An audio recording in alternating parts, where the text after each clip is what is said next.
In this video, I will be playing Pokemon game on Nintendo for the first time. I've never played any of the previous generation's games because I was too young to buy my own console. Now that I have earned enough to get my Switch 2, I've decided to make a content out of it. The game we'll be playing is Pokemon ZA. I've heard people find it quite different from its previous games, but this is my first Pokemon on Nintendo, so it wouldn't matter that much if I had no preference anyway. But I did play Pokemon Go a long time ago, which I haven't played since I made a video of me trying to travel 1,000 kilometers in a week. But my obsession with this anime series, not you, and my general gaming experience are still going strong. So I can't wait to see the adventure that lies ahead and be the best like no one ever was. Now without further ado, let's catch them all.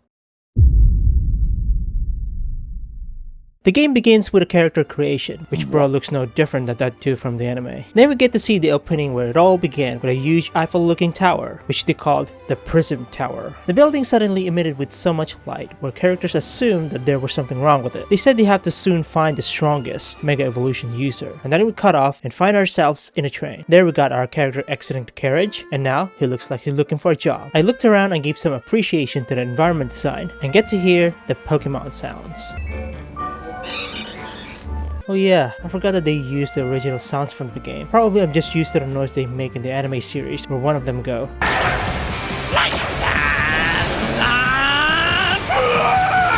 Anyways, I exit the station and there we get to see the bustling life of the city where people and Pokemon live side by side. Then I got to meet a character named Tonai. We interacted with each other for a bit, then a Pancham stole my bag, which led me to its introduction of the game mechanics. We went after it as I got used to the game controllers, and right at the end we ended up with your average goons you see in cartoons. Things ended up in battle, then Tonai decided to let me use one of her Pokemon. I looked at him and I didn't hesitate to go for Chikorita because the little dude is so popular in the internet, plus the way it whips its leaf back and forth like a helicopter is just sending me. We began the battle as I tried my best to learn the combat mechanics. I find it confusing when this little guy uses the tail whip and none of them lands.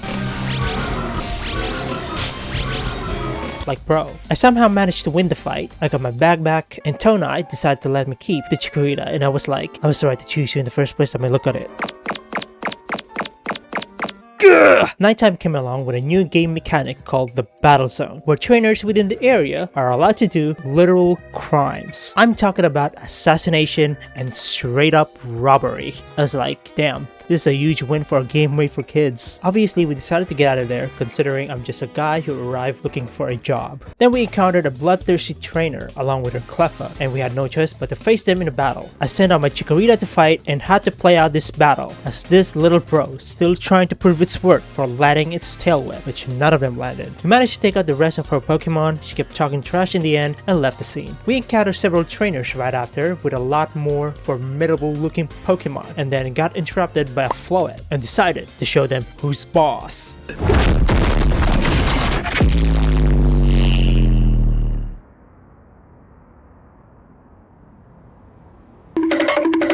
After all that trouble, we managed to get out of the battle zone and safely arrived at the hotel, also known as Hotel Z, or in other words, it'll be the main base of the game. Inside we get to meet the Floette from before and the owner of the place named Az.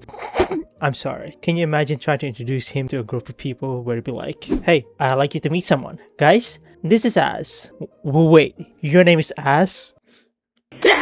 Anyways, I got my room in the hotel place. Appreciate more of the environment design, because I just could not get enough of how this actually feels like a hotel room. Tonai brought me off to the roof, and the two have a talk about how she wants to repay this guy's ass for all the help since she came to the place. The two made a decision to help out, and this concluded the mission. The next morning, I went back down to the lobby and got introduced to a new character named Lida. The game now allowed me to sprint and roll, which gave me PTSD from that one game. Right outside, Tonai gave me a friendly spar and performing along with a Pokemon's magnificent tail whip.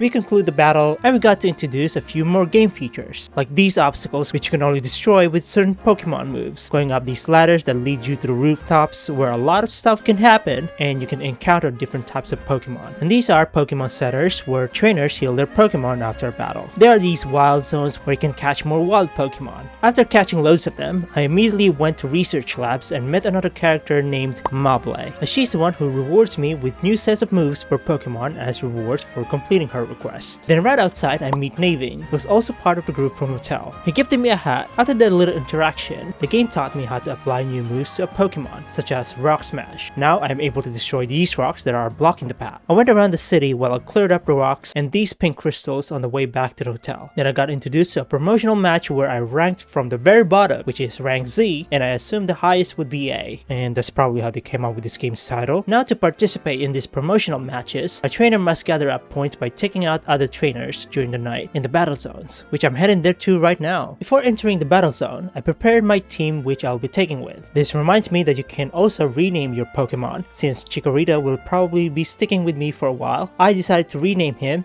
Mr. Beast, for no particular reason. After some preparation, I head to the battle zone and face the other trainers. I'm still getting used to the combat system, but my existing knowledge of Pokemon advantages and weaknesses gives me a significant advantage in this game. For example, these grass and bug type Pokemon are weak against fire and flying type Pokemon. Water is strong against fire, metal is strong against fairy, dark is strong against psychic, psychic is strong against fighting, all those stuff. What I find really funny about this game is how you can sneak attack on them when they least expect it to deal massive damage, while in other games or even in anime, I hardly ever see it. Anyways, I managed to take all the trainers out and have enough ticket points to participate in the promotional match. I got out of the battle zone and met a trainer who's apparently a taxi driver. We started the battle, then for some reason, I took out Fletchling first, and the opponent took out a Slowpoke, which is a bad matchup. Well, obviously my Firebird lost after getting soaked several times from its water gun, so I took out Mr. Beast. Since its grass typing is strong against water, though its tail whip still barely does any lifting. Mr. Beast took down the Slowpoke but get taken out from fighting Pikachu. Then I put Bunnelby right after and finished him off. I claimed the victory, and apparently this guy has lost at least 100 times. Like bro, I think it's better to think a different hobby at this point. After that battle, I ranked up to Y and we get to meet another character, EMMA, who's in charge protecting the city. We finished the mission and the first battle of ZA Royale. We celebrated our victory over dinner, and this concludes the video for my very first Pokemon game on Switch, which I think went pretty well. Totally had fun, but those are just learning tutorials and everything. The real fun and when I start going around catching Pokemons on different areas without the game keep telling me to follow the mission all the time. I can't wait to see it, so till then I'll see you on the next game. Bye bye.